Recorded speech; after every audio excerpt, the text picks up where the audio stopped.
Bismillahirrahmanirrahim. Assalamu alaikum students. Welcome to LIMS Legend Institute of Management and Sciences. Naila Ajmil here. This is our subject Cell and Molecular Biology. Today is our lecture number 7. आज हम अपने इस lecture में discuss करेंगे endoplasmic reticulum को। Endoplasmic reticulum का मतलब basically क्या होता है? Word endo mean with in, ठीक है। प्लाज्मिक का क्या मतलब? With in the cytoplasm, right. Word endoplasmic means within the cytoplasm. Basically endo का क्या मतलब होता है? विद इन, ठीक है। प्लाज्मिक का क्या मतलब है? Within the cytoplasm, right. तो एंडोप्लाज्मिक क्या हुआ? Endoplasmic means within the cytoplasm. और रेटिकुलम का क्या मतलब होता है? Network, right. यानी विद इन दी साइटोप्लाज्म एक नेटवर्क होता है किसका? मेम्ब्रेनस ट्यूब्यूल्स का, ठीक है। इट्स मीन के within the cytoplasm there is a network of membranous tubules and sacs, ठीक है। ये जो मेम्ब्रेनस ट्यूब्यूल्स और सैक्स है, ये क्या चीज़, इनको क्या कहते हैं? सिस्टर्नी। इनको क्या कहते हैं? सिस्टर्नी कहते हैं। इट्स मीन के within the cytoplasm there is a network of cisternae. अब सिस्टर्नी क्या है? Cisternae are the membranous bound tubules and sacs, सही। तो एंडोप्लाज्मिक रेटिकुलम क्या हुआ? It is the network of membranous bound tubules or sacs within the cytoplasm, right। अब endoplasmic membrane को जो है बेसिकली इसकी एक मेम्ब्रेन, ये एंडोप्लाज्मिक रेटिकुलम की बेसिकली जो मेम्ब्रेन होती है वो सेपरेट करती है किसको? सिस्टर्नल स्पेस को। अब ये सिस्टर्नल स्पेस क्या है? यानी सिस्टर्नी, ये जो मेम्ब्रेनस बाउंड ट्यूब्यूल्स या सैक्स हैं, इसके अंदर जो भी ये स्पेस है, यानी कि एंडोप्लाज्मिक रेटिकुलम के अंदर जो भी उसकी एक अपनी एक बाउंड्री है, वो क्या है? मेम्ब्रेन, वो इसको सेपरेट कर रही है किससे? फ्रॉम दी साइटोसोल से। अब साइटोसोल क्या है? द फिल्विड पोर्शन ऑफ साइटोप्लाज्म जो होता है उसको कहते हैं साइटोसोल। तो ये जो एंडोप्लाज्मिक रेटिकुलम की मेम्ब्रेन है, ये सेपरेट करती है सिस्टर्नल स्पेस को फ्रॉम दी साइटोसोल, ठीक है। At one end it is continuous with the nuclear envelope। ये जो एंडोप्लाज्मिक रेटिकुलम की मेम्ब्रेन होती है, ये इसका जो एक एंड होता है ये कंटिन्यूस होता है किसके साथ? With the nuclear envelope. Nuclear envelope क्या है? बेसिकली ऐसी मेम्ब्रेन जो कि न्यूक्लियस को बाउंड करती है उसको क्या कहते हैं? Nuclear envelope. यानी ये जो ER मेम्ब्रेन है, ER क्या चीज़ है? Endoplasmic reticulum. E is for endoplasmic and R is for reticulum, right। ये जो ER मेम्ब्रेन है ये बेसिकली एक एंड पर कंटिन्यूस होती है किसके साथ? न्यूक्लियर एनवेलप के साथ। For example this is a nucleus. ये डबल मेम्ब्रेन बाउंड होता है जिसको क्या कहते हैं? Nuclear envelope. एक होती है इनर मेम्ब्रेन और एक होती है ये आउटर मेम्ब्रेन। ये जो इसकी आउटर मेम्ब्रेन होती है ये कंटिन्यूस होती है किसके साथ? एंडोप्लाज्मिक रेटिकुलम के साथ, इस तरह से, ठीक है। यानी कि आप ये देखें कि ये एक न्यूक्लियस है, ये इसकी डबल मेम्ब्रेन, ये एक एनवेलप होती है, राइट। अब इसको, ये जो डबल मेम्ब्रेन है न्यूक्लियस की, बेसिकली इसके साथ क्या होते हैं? एंडोप्लाज्मिक रेटिकुलम का ये जो एक एंड होता है ये कंटिन्यूस होता है किसके साथ? न्यूक्लियर एनवेलप के साथ। ऐसे ये क्या है हमारे पास? ER। ये क्या है? Endoplasmic reticulum. और ये क्या है? Nuclear envelope. न्यूक्लियर एनवेलप क्या चीज़ है? जो कि न्यूक्लियस को बाउंड करती है, उस मेम्ब्रेन को कहते हैं न्यूक्लियर एनवेलप, सही। अब अगर हम अक्रंस देखें एंडोप्लाज्मिक रेटिकुलम की, अक्रंस का क्या मतलब है? यानी कि कहाँ कहाँ पर पाया जाता है, किन किन सेल्स में ये प्रेजेंट होता है, राइट। तो इसकी अक्रंस अगर हम देखें, it varies from cell to cell. यानी कि अक्रंस जो एंडोप्लाज्मिक रेटिकुलम की है वो वेरी करती है from cell to cell. For example के विद इन RBCs, या जिसको हम इथ्रोसाइट्स भी कहते हैं, इरिथ्रोसाइट या RBCs जो होते हैं, इसमें एग्स में एंड एम्ब्रियोनिक सेल्स में कोई एंडोप्लाज्मिक रेटिकुलम प्रेजेंट नहीं होते, ठीक है। क्या है कि erythrocytes, RBCs, egg and embryonic cells में कोई भी एंडोप्लाज्मिक रेटिकुलम प्रेजेंट नहीं होते, राइट। क्यों नहीं होते? क्योंकि इनको कोई प्रोटीन की ज़रूरत नहीं होती, राइट। क्या पढ़ा हमने कि आरबीसीज में, एग्स में and embryonic cells don't have or they lack in endoplasmic reticulum, right. जबकि जो एडिपोज टिश्यूज़ हैं, ब्राउन फैट है एंड रेटिनल पिगमेंट सेल्स हैं, they contain only smooth endoplasmic reticulum. उनके पास कौन सी टाइप होती है? सिर्फ स्मूथ टाइप के एंडोप्लाज्मिक रेटिकुलम होते हैं। अब ये जो एंडोप्लाज्मिक रेटिकुलम बेसिकली इसकी 2 टाइप्स हैं, एक रफ है और दूसरी स्मूथ एंडोप्लाज्मिक रेटिकुलम है। तो जो एडिपोज टिश्यूज़ हैं, ब्राउन फैट है एंड रेटिनल पिगमेंट सेल्स हैं। रेटिनल पिगमेंट सेल्स कौन से होते हैं? जो हमारी आइज़ के अंदर पाए जाते हैं, ठीक है, जो कलर हमें बताते हैं। उनके पास सिर्फ और सिर्फ स्मूथ एंडोप्लाज्मिक रेटिकुलम होते हैं। जबकि जो एसिनार सेल्स और पैंक्रियाज हैं, प्लाज्मा सेल्स हैं and some endocrine gland cells contain only rough endoplasmic reticulum. उनके पास क्या होगा? सिर्फ रफ एंडोप्लाज्मिक रेटिकुलम होता है। जबकि जो हिपेटोसाइट्स होते हैं, हिपेटोसाइट्स क्या हैं? ये लीवर सेल्स हैं। हिपेटोसाइट्स क्या होते हैं? Liver cell. जहाँ पे भी वर्ड हिपेटो आएगा या हिपैटिक आएगा, इसका क्या मतलब है कि किसकी बात हो रही है? लीवर की बात हो रही है, ठीक है। Hepato mean liver and cytes mean cells, ठीक है। तो हिपेटोसाइट्स क्या हैं? Liver cells contain both smooth and rough endoplasmic reticulum, यानी कि इसके पास दोनों ही है, स्मूथ भी है और रफ एंडोप्लाज्मिक रेटिकुलम भी प्रेजेंट है।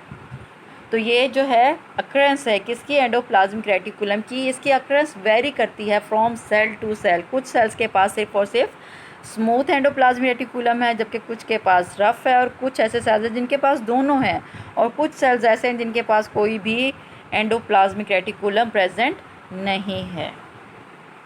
अब अगर हम मॉर्फोलॉजी देखें एंडोप्लाज्मिक रेटिकुलम की, तो basically there the endoplasmic reticulum occur in three kinds में या 3 फॉर्म्स में बेसिकली इसकी पाई जाती हैं। कौन सी है? पहली फॉर्म क्या है? लेमिलर फॉर्म है। फर्स्ट फॉर्म इसकी क्या है? लेमिलर फॉर्म, और इसको क्या कहते हैं? सिस्टर्नी भी कहते हैं, ठीक है। फर्स्ट जो फॉर्म है कि अगर हम देखें कि जो एंडोप्लाज्मिक रेटिकुलम है वो कितने टाइप्स की फॉर्म्स में प्रेजेंट है, तो वो 3 टाइप्स की फॉर्म्स में पाया जाता है। फर्स्ट फॉर्म जो है वो क्या है? लेमिलर फॉर्म और सिस्टर्नी। सिस्टर्नी बेसिकली क्या होता है? क्लोज्ड फिल्ड सैक होती है, या वेजिकल भी आप इसको कह सकते हैं, या कैविटी भी कह सकते हैं। सिस्टर्नी बेसिकली क्या होती है? एक क्लोज्ड फिल्ड सैक या कैविटी होती है। सेकंड जो इसकी फॉर्म है वो कौन सी है? वेजिकुलर फॉर्म, ठीक है, या इसको क्या कहते हैं? वेजिकल्स भी कहते हैं। थर्ड इसकी फॉर्म है ट्यूब्यूलर फॉर्म, और इसको ट्यूब्यूल्स भी कहते हैं। अब अगर हम डिस्कस करें इसको थोड़ा सा डिटेल में, इन तीनों की तीनों फॉर्म्स को, तो सिस्टर्नी बेसिकली क्या होती हैं? सिस्टर्नी जैसा कि अभी हमने पढ़ा कि ये मेम्ब्रेनस बाउंड होती हैं, क्लोज्ड होती हैं, ठीक है। They are long, flattened, sac like और अनब्रांच्ड होती हैं, ठीक है। लॉन्ग, फ्लैटेंड होती हैं, सैक लाइक होती हैं, और इनकी कोई भी ब्रांच नहीं होती, यानी कि क्या होती हैं? ये अनब्रांच्ड होती हैं। इनको हम क्या कहेंगे? सिस्टर्नी। कैसी होती हैं ये? इनकी शेप कैसी होती है? लॉन्ग, फ्लैटेंड, ठीक है। किस तरह से होंगी ये? इस तरह से लॉन्ग होंगी, ठीक है, और फ्लैट होंगी, ठीक है। लॉन्ग, फ्लैटेंड और सैक लाइक होती हैं, और इसमें कोई भी ब्रांचेस नहीं होती, या आप जैसे कि देख रहे हैं इनमें कोई भी ब्रांचेस नहीं है। लॉन्ग है, फ्लैटेंड हैं और सैक लाइक हैं। ट्यूब्यूल्स होती हैं, बेसिकली ट्यूब की फॉर्म में होती हैं, राइट। और इनका डायमीटर कितना होता है? 40 to 50 माइक्रोमीटर। कैसी हैं ये? लॉन्ग हैं, फ्लैट हैं, ठीक है, और अनब्रांच्ड है, इनकी कोई भी ब्रांचेस प्रेजेंट नहीं होती, ठीक। अब वेजिकल्स अगर हम देखें तो वेजिकल्स कैसी होती हैं? They are Oval. ओवल देखिए आपने, आपके माइंड में आएगी एग की शेप, जैसे कि आप लोगों ने अंडे डेली आप रूटीन में एग्स यूज़ करते हैं, ठीक है। तो एग भी किस शेप का होता है? ओवल। तो ये कैसी होती हैं? ओवल शेप्ड, इस तरह की कुछ, ठीक है। कैसी होती हैं ये? इस तरह से ओवल शेप्ड होती हैं, ठीक है। मेम्ब्रेन बाउंड है, ये देखिए इसको एक मेम्ब्रेन ने बाउंड किया हुआ है, राइट। वैक्यूलर यानी वैक्यूल की तरह के ये स्ट्रक्चर्स होते हैं, राइट। क्या होते हैं ये? They are oval membrane bound vacuolar structures, और इनका डायमीटर कितना होता है? 25 to 500 माइक्रोमीटर इनका डायमीटर होता है। थर्ड इसकी फॉर्म कौन सी थी? ट्यूब्यूल्स। ठीक है, they are branch structures having the diameter. अब ये कैसे होते हैं? ये ब्रांच स्ट्रक्चर्स होते हैं कुछ इस तरह के, इस तरह से इनमें से ये ब्रांचेस अराइज हो रही होती हैं। ठीक है, ये क्या है? ब्रांच्ड होती हैं tubules. Tubules are branch structures, और इनका डायमीटर कितना होता है? Their diameter is 50 to 190 micrometer. अब टाइप्स देखें अगर हम एंडोप्लाज्मिक रेटिकुलम की, जैसा कि मैंने अभी आपको बताया था कि टाइप्स कितनी हैं इसकी? 2 टाइप्स बेसिकली हैं किसकी? एंडोप्लाज्मिक रेटिकुलम की। ठीक है, कौन कौन सी हैं? Smooth endoplasmic reticulum and rough endoplasmic reticulum. सबसे पहले अब अगर हम देखेंगे स्मूथ एंडोप्लाज्मिक रेटिकुलम क्या होता है। ठीक है, स्मूथ एंडोप्लाज्मिक रेटिकुलम सबसे पहले आपने ये याद रखना है कि ये ऐसा एंडोप्लाज्मिक रेटिकुलम होता है जिसकी सरफेस पे कोई भी राइबोसोम्स अटैच्ड नहीं होते, जिसकी वजह से इसकी अपीयरेंस क्या होती है? बड़ी स्मूथ सी अपीयरेंस होती है। राइट, यानी कि जो स्मूथ एंडोप्लाज्मिक रेटिकुलम होता है उसकी सरफेस पे कोई भी राइबोसोम्स अटैच्ड नहीं होते। राइबोसोम्स क्या होते हैं? अटैच्ड नहीं होते। ठीक, और it mostly present in cells involve in the metabolism of lipids and glycogen. Mostly ये किन सेल्स में प्रेजेंट होगा? जो कि इन्वॉल्व होते हैं लिपिड और ग्लाइकोजन की मेटाबॉलिज्म में। ठीक है, generally found in adipose tissues. Generally ये कहाँ पर पाए जाते हैं? Smooth endoplasmic reticulum adipose tissues में। ठीक है, glycogen storing cells of liver में, and conduction of fibres of heart. ठीक है, यानी वो फाइबर जो कि कंडक्ट कर रही होती हैं हार्ट बीट को, उनमें प्रेजेंट होते हैं। कहाँ पर प्रेजेंट होगा ये smooth endoplasmic reticulum? Adipose tissues में। ठीक, ग्लाइकोजन स्टोरिंग सेल्स में, और glycogen storing cells of liver, और कहाँ पर प्रेजेंट होंगे? Conduction fibres of heart. Right, अब फर्दर हम इसी की डिटेल अगर डिस्कस करें स्मूथ एंडोप्लाज्मिक रेटिकुलम की, तो ये क्या है? Muscle cells are also rich in SER। SER क्या है? Smooth endoplasmic reticulum, and they are known as sarcoplasmic reticulum. अब अक्सर एक क्वेश्चन आ जाता है कि व्हाट इज़ सार्कोप्लाज्मिक रेटिकुलम। तो सार्को से आप लोगों के माइंड में फ़ौरन से आना चाहिए कि मसल्स की बात हो रही है। ठीक है, अब वो तमाम के तमाम स्मूथ एंडोप्लाज्मिक रेटिकुलम जो कि मसल्स में प्रेजेंट हैं, ठीक है, उसको क्या कहेंगे? सार्कोप्लाज्मिक रेटिकुलम कहते हैं। राइट, अब एक बार और सुनिए इसको, देखें। Muscle cells are also rich in SER and they are known as sarcoplasmic reticulum. It's mean कि जो smooth endoplasmic reticulum muscle cells में प्रेजेंट हैं उसको हम क्या कहते हैं? Sarcoplasmic reticulum. सही। अब एक सेकेंड अगर आप ये देखेंगे ग्लाइकोसोम्स क्या चीज़ हैं। लिवर सेल्स के पास बेसिकली क्या, लिवर सेल्स को बेसिकली क्या कहते हैं? ग्लाइकोसोम्स कहते हैं। क्यों कहते हैं लिवर सेल्स को ग्लाइकोसोम्स? क्योंकि ये जो स्मूथ लीवर जो है, लीवर सेल्स बेसिकली क्या होते हैं? ये consist of a tubular network. ठीक है, लीवर सेल्स में क्या होते हैं कि ये जो स्मूथ एंडोप्लाज्मिक रेटिकुलम है ये एक ट्यूब्यूल्स का नेटवर्क बना देते हैं। ये जो फाइन ट्यूब्यूल्स होती हैं दीज आर प्रेजेंट इन उन रीजन्स में प्रेजेंट होती हैं जो कि रिच होती हैं ग्लाइकोजन में। ठीक है, क्या होते हैं कि ये जो these fine tubules are present in regions rich in glycogen and can be observed as dense particles.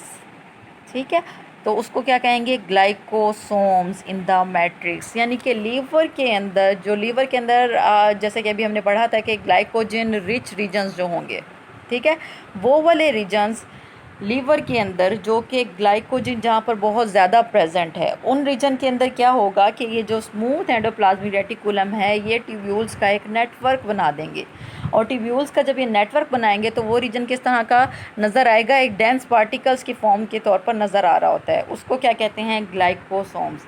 ये जो ग्लाइकोसोम्स हैं इनका डायमीटर कितना है? 50 to 200 माइक्रोमीटर। अब हम देखें कि रफ एंडोप्लाज्मिक रेटिकुलम कैसा होता है। रफ से आप लोगों के माइंड में फौरी तौर पर आना चाहिए कि कोई भी सरफेस रफ कैसी होती है, जब उसके ऊपर कोई और चीज़, कोई छोटे छोटे से उभार या दाने या फिर सर्कल्स टाइप चीज़ें कोई प्रेजेंट होती हैं, तब कोई भी सरफेस जो है वो स्मूथ नहीं रहती, बल्कि वो रफ़ सी नज़र आ रही होती है। ठीक है, अब आपने रफ से माइंड में रखना है कि ऐसा एंडोप्लाज्मिक रेटिकुलम जिसकी मेम्ब्रेन पर राइबोसोम्स अटैच्ड हैं। ठीक है, राइबोसोम्स क्या होते हैं? Ribosomes are attached with its membrane, जिसकी वजह से इसको क्या नाम दिया है? Rough endoplasmic reticulum. अब राइबोसोम्स क्या करते हैं? Basically ribosomes play a vital role in protein synthesis. इन्हीं राइबोसोम्स को प्रोटीन फैक्ट्रीज भी कहा जाता है, यानी ठीक है, यानी कि ऐसी फैक्ट्रीज जो कि प्रोटीन बना रही हैं। ठीक है, आपने हमेशा याद रखना है कि राइबोसोम्स क्या है? ये प्रोटीन फैक्ट्रीज हैं। प्रोटीन फैक्ट्रीज का क्या मतलब है? जो कि प्रोटीन को सिंथेसाइज कर रही होती हैं कंटिन्यूसली। अब जब ये राइबोसोम्स अटैच्ड हैं एंडोप्लाज्मिक रेटिकुलम की सरफेस पर, एंडोप्लाज्मिक रेटिकुलम की मेम्ब्रेन पर, तो उस वाले एंडोप्लाज्मिक रेटिकुलम को क्या कहते हैं? Rough endoplasmic reticulum. और रफ एंडोप्लाज्मिक रेटिकुलम पे क्या चीज़ अटैच है? राइबोसोम्स। राइबोसोम्स क्या है? Protein factories. अब जब ये राइबोसोम्स अटैच्ड हैं, इट्स मीन ये कहाँ पर पाए जाएंगे? किन सेल्स में पाए जाएंगे? जो कि एक्टिवली इंगेज होंगे प्रोटीन की सिंथेसिस में, जिनको प्रोटीन बनानी होगी, जिनको जो प्रोटीन को बड़ा एक्टिवली सिंथेसाइज कर रहे होते हैं, जैसा कि acinar cells of pancreas, plasma cells and some endocrine glands. ये रिच होते हैं रफ एंडोप्लाज्मिक रेटिकुलम में। ठीक है, अब ये अर्गेस्ट्रोप्लाज्म और निजल बॉडीज़, ये क्या चीज़ है? अक्सर क्वेश्चन आ जाता है कि व्हाट इज़ अर्गेस्ट्रोप्लाज्म और निजल बॉडी। तो आपने क्या बताना है कि ऐसे रीजन जो कि कंटेन करते हैं रफ एंडोप्लाज्मिक रेटिकुलम, उनको क्या कहते हैं? अर्गेस्ट्रोप्लाज्म और निजल बॉडी।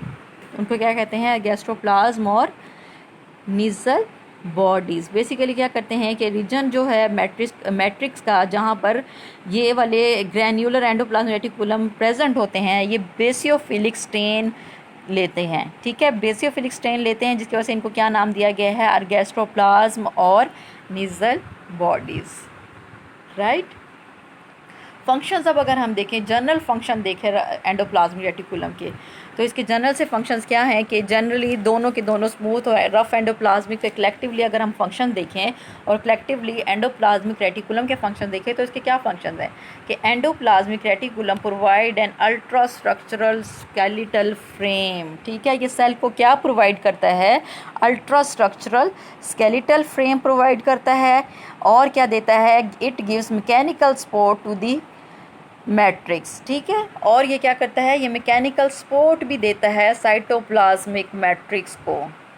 राइट। अब ये बेसिकली एंडोप्लाज्मिक रेटिकुलम क्या है? ये है एक, तो ये एंडोप्लाज्मिक रेटिकुलम क्या प्रोवाइड करता है? अल्ट्रा स्ट्रक्चर भी प्रोवाइड करता है, और क्या प्रोवाइड करता है? ये प्रोवाइड करता है सेल को मैकेनिकल सपोर्ट भी। किस तरह से कि एंडोप्लाज्मिक रेटिकुलम जो है ये एक नेटवर्क बना देता है ट्यूब्यूल्स का सेल के अंदर, जिसकी वजह से ये सेल को एक स्केलेटल फ्रेमवर्क प्रोवाइड कर देता है। राइट। अब सेकंड पे अगर हम इसका फंक्शन देखें तो it allows exchange of molecules. Basically क्या है कि ये अलाउ करता है मॉलिक्यूल्स को कि वो एक्सचेंज हो सकें इसके इनसाइड और एक्सटर्नल, इनसाइड और आउटसाइड। ठीक है, और वो मॉलिक्यूल्स जो हैं बेसिकली किन प्रोसेसेस के थ्रू एक्सचेंज होते हैं? By the process of osmosis, diffusion and active transport के थ्रू। ठीक है, जो एंडोप्लाज्मिक रेटिकुलम की मेम्ब्रेन होती है, ये by the process of osmosis, diffusion and active transport जो है मॉलिक्यूल्स जो हैं एक जगह से दूसरी जगह पर मूव करते हैं, यानी कि इनसाइड ऑफ एंडोप्लाज्मिक रेटिकुलम से outside of endoplasmic reticulum. Fourth जो अगर इसका इसका फंक्शन जो है ये क्या है? थर्ड इसका फंक्शन जो है वो है कि it acts as intracellular circulatory और ट्रांसपोर्टिंग सिस्टम। इंट्रा का क्या मतलब है? विद इन, यानी कि सेल के अंदर जो सर्कुलेशन हो रही होती है मटेरियल्स की, या जो ट्रांसपोर्ट हो रही होती है मटेरियल्स की, वो भी कौन प्ले कर रहा होता है? Endoplasmic reticulum. यानी कि सेल के इनसाइड जो मटेरियल एक जगह से दूसरी जगह पर सर्कुलेट हो रहा है या ट्रांसपोर्ट हो रहा है, वो कौन कर रहा है? वो एंडोप्लाज्मिक रेटिकुलम करता है। सही। फोर्थ पे अब अगर हम इसका फंक्शन देखें तो क्या है कि endoplasmic reticulum membranes conduct intracellular impulses. सही, इंट्रासेलुलर इम्पल्सेस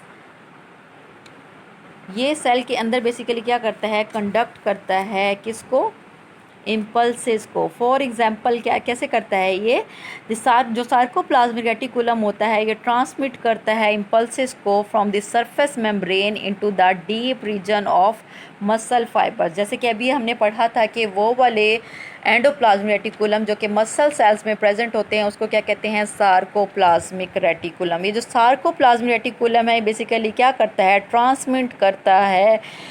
उसको ट्रांसमिट करता है सरफेस मेम्ब्रेन से इम्पल्सेस को डीप रीजन में मसल फाइबर्स के अंदर, राइट। अब नंबर 5 पे इसका हम देखें फंक्शन तो क्या, it forms a new nuclear membrane after each nuclear division. जैसा कि आप लोग को मैंने अभी पढ़ाया थोड़ी देर पहले कि न्यूक्लियर एनवेलप के साथ ये वन एंड पर कंटिन्यूस होता है। तो एक और इसका फंक्शन क्या है, it forms new nuclear membrane after each nuclear division. 6 पे इसका जो फंक्शन है आप ये देखेंगे, sarcoplasmic reticulum plays role in releasing calcium. एक तो आपने क्या पढ़ा, सार्कोप्लाज्मिक रेटिकुलम किस तरह से अपना रोल प्ले कर रहा है कि ये वो नर्व को, वो इम्पल्स को ट्रांसमिट कर रहा है सरफेस से डीप रीजन में, और एक क्या कर रहा है, ये कैल्शियम के रिलीज़ होने में अपना रोल प्ले कर रहा है। ठीक है, कब रोल प्ले करता है कैल्शियम की रिलीजिंग में, जब मसल जो है स्टिमुलेट होता है और एक्टिवली ट्रांसपोर्ट, और जब मसल जो है स्टिमुलेट हो जाते हैं और दोबारा से उसको एक्टिवली कैल्शियम को सेल के अंदर दोबारा से एक्टिवली उसको ट्रांसपोर्ट कर देता है इनसाइड में, जब मसल जो है रिलैक्स होते हैं। ठीक है, बेसिकली कैल्शियम की ट्रांसपोर्ट में कि कैल्शियम जो है सेल के इनसाइड और आउटसाइड जो है मूव कर सके जब मसल रिलैक्स होता है और मसल कॉन्ट्रैक्ट होते हैं। अब हम जनरली दोनों के करैक्टर्स अगर सेपरेटली पढ़ें कि अब स्मूथ, ये अभी हमने पढ़े कलेक्टिवली दोनों के क्या फंक्शंस हैं। अब अगर हम सेपरेटली दोनों को पढ़ें तो स्मूथ एंडोप्लाज्मिक रेटिकुलम का फर्स्ट जो फंक्शन है वो क्या है कि it plays roles in synthesis of lipids में।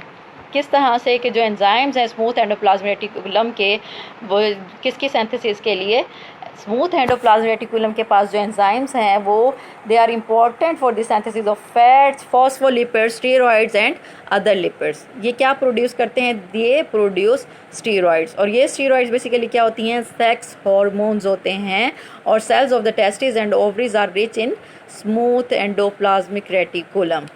ठीक है, तो जो टेस्टिस और ओवरीज के सेल्स हैं वो स्मूथ किस में होते, वो रिच किस में होते हैं, smooth endoplasmic cell, endoplasmic reticulum वहाँ पर रिचली पाए जाते हैं। सही, these cells synthesise and secrete steroid hormones.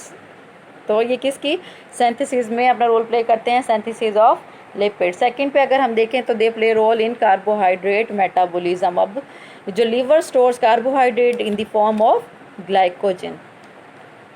सही, अब लीवर स्टोर करता है कार्बोहाइड्रेट को किस फॉर्म में, ग्लाइकोजन की फॉर्म में। अब जब हाइड्रोलिसिस होती है ग्लाइकोलिसिस की तो क्या रिलीज होता है, ग्लूकोज फ्रॉम लीवर। ये हाइड्रोलिसिस जो है ये इंपॉर्टेंट है in the regulation of sugar concentration in the blood.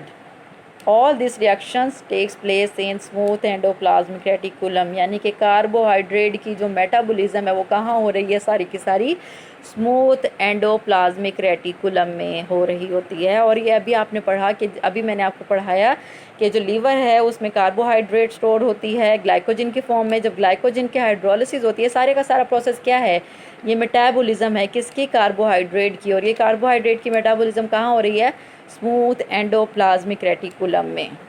ठीक, अब डिटॉक्सिफिकेशन ऑफ ड्रग्स किस तरह से होती है कि enzymes of smooth endoplasmic reticulum detoxify the drugs and other poisons in liver cells. यानी कि जितनी भी डिटॉक्सिफिकेशन हो रही होती है ड्रग्स की और दूसरे पॉइजन की, वो कहाँ पर होती है, लीवर सेल्स में। इसीलिए लीवर सेल जो है वो रिच है किसमें, स्मूथ एंडोप्लाज्मिक रेटिकुलम में, राइट। और स्टिमुलेशन ऑफ मसल कॉन्ट्रैक्शन में अपना रोल प्ले कर रहा है किस तरह से कि बेसिकली मेम्ब्रेन, जैसे मैंने अभी आपको बताया था इसके जनरल कैरेक्टरिस्टिक्स में कि क्या होता है कि ये कैल्शियम को बेसिकली रिलीज़ करता है और कैल्शियम को दोबारा से सेल के अंदर वापस भेज देता है जब मसल्स ने कॉन्ट्रैक्ट होना होता है या रिलैक्स होना होता है। सही, अब हम फंक्शन देखें अगर रफ एंडोप्लाज्मिक रेटिकुलम के उसके क्या फंक्शंस है। वो रफ एंडोप्लाज्मिक जो है वो अपना रोल प्ले करता है इन दी प्रोटीन सिंथेसिस में, यानी कि उन सेल्स में ये रफ एंडोप्लाज्मिक रेटिकुलम रिच होता है, बहुत ज़्यादा पाया जाता है, जो कि प्रोटीन की सिंथेसिस में इन्वॉल्व होते हैं। सही। Many types of specialised cells क्या करते हैं, सिक्रीट करते हैं प्रोटीन को।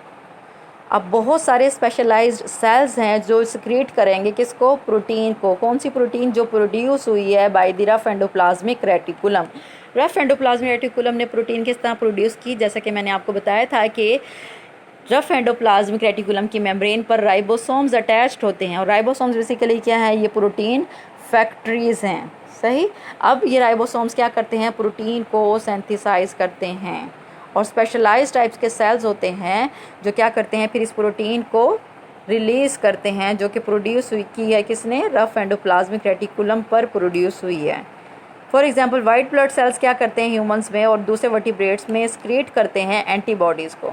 ये एंटीबॉडीज़ बेसिकली क्या है, प्रोटीन्स हैं, और ये कहाँ पर बन रही हैं, रफ एंडोप्लाज्मिक रेटिकुलम पर। इनको कौन बना रहा है, राइबोसोम्स। इसी तरह से मेम्ब्रेन कंडक्शन में ये अपना रोल प्ले कर रहे हैं। जो रफ एंडोप्लाज्मिक रेटिकुलम है ये मेम्ब्रेन प्रोडक्शंस में अपना रोल प्ले कर रहे हैं। रफ एंडोप्लाज्मिक बेसिकली क्या है, ये एक मेम्ब्रेन फैक्ट्री है। It grows by adding proteins and phospholipids. किस तरह से ग्रो करती है, ये ऐड करती जाती है प्रोटीन्स को और फॉस्फोलिपिड्स को, इसी वजह से ये क्या है, मेम्ब्रेन फैक्ट्री है। ठीक है। अब ये जो मेम्ब्रेन्स हैं they are inserted into the endoplasmic reticulum membrane itself. वो अपनी ही सरफेस पे भी इन मेम्ब्रेन्स को इंसर्ट करता रहता है। और दूसरा ये कि हमने भी पढ़ा था कि ये न्यूक्लियर एनवेलप को भी बनाता है। सही। तो ये कुछ फंक्शंस थे रफ एंडोप्लाज्मिक रेटिकुलम के, और इससे पहले हमने पढ़े functions of smooth endoplasmic reticulum, और कलेक्टिवली हमने फंक्शंस पढ़े स्मूथ और रफ एंडोप्लाज्म दोनों को मिलाकर एंडोप्लाज्मिक रेटिकुलम के। आज हमने अपने इस लेक्चर में डिस्कस किया है थॉरोली एंडोप्लाज्मिक रेटिकुलम को। सही। आई होप स्टूडेंट्स कि आज का लेक्चर आप लोगों को समझ आया होगा। थैंक यू स्टूडेंट्स, अल्लाह हाफिज़।